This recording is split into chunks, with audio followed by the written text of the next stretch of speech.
Have you ever told yourself you'll practice English when you have time, but never really change anything in your daily life?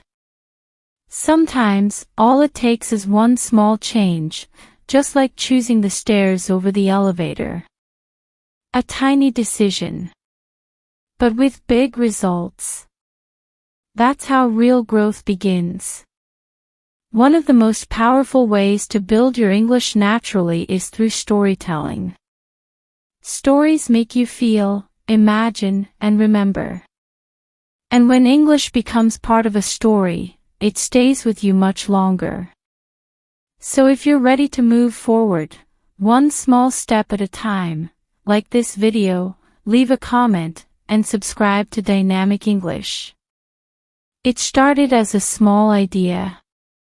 Michael was standing in the lobby of his apartment building, waiting for the elevator like he did every morning. Same time. Same button. Same 3-floor ride. But that morning, something felt different. He looked at the elevator doors, then glanced over at the stairwell. It wasn't dramatic. There was no music playing in the background. No one around to watch. Just a quiet moment.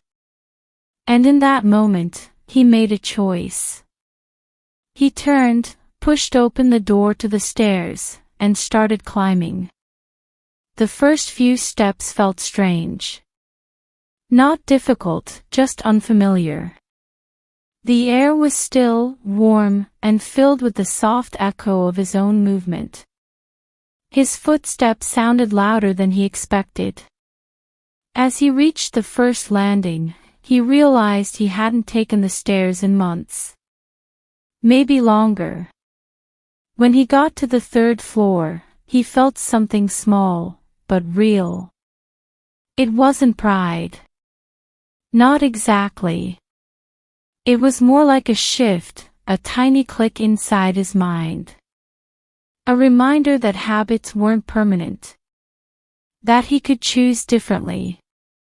So the next day, he did it again.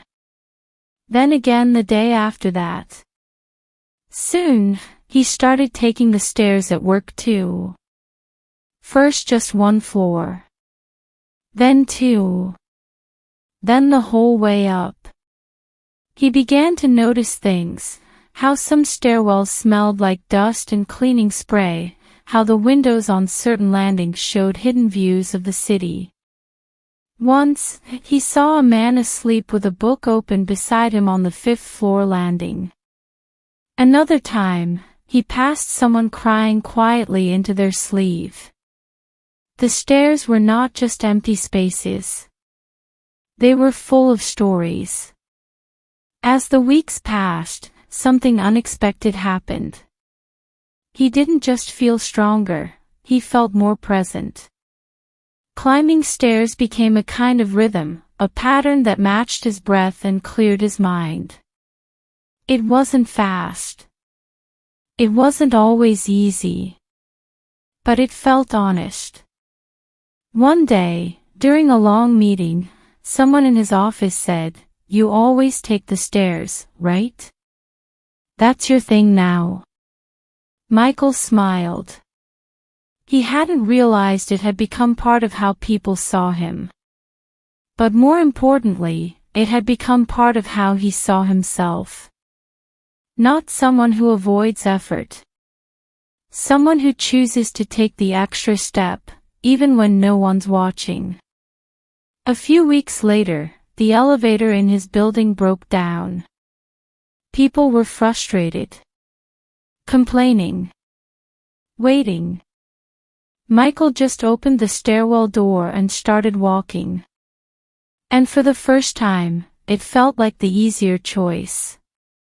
In today's story, we explored everyday expressions like made a choice, felt unfamiliar, matched his breath, and became part of how he saw himself.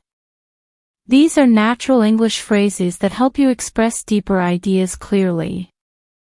You also saw the use of past simple for storytelling and how repetition, again, then again, soon, builds rhythm in English, just like climbing stairs.